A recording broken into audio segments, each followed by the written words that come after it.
Alam niyo po bang nagagalak ang Panginoon na tayo ay kanyang natagpuan? Sa Lucas chapter 15 verse 1 hanggang sa mga sumusunod, binabanggit yung talinhaga tungkol dun sa nawawalang tupa.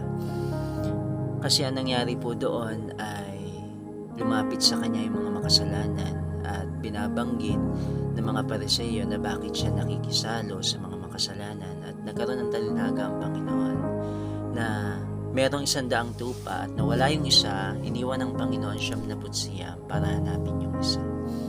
At ang nakakatuwa doon, nung matagpuan niya ito, sa kanyang kagalakan ay pinasa niya yung tupa at inuwi. Mga kapatid, tayo man ay mga naligaw, tayo man ay mga nawalang tupa, pero natagpuan tayo ng Panginoon. Gayon na lamang yung kagalakan ng Diyos, tulad ng pastol doon na pinasan yung tupa at inuwi yung tupa at sinabi, "Mga kaibigan, makipagsaya kayo sa akin sapagkat natagpuan ko ang aking nawawalang tupa." At binabanggit na gayon din yung kasiyahan sa langit every time na merong makasalanan na lumalapit sa Panginoon. Mga kapatid, masaya ang Diyos na matagpuan ka.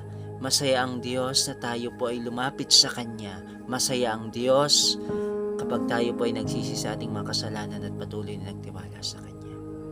God bless po.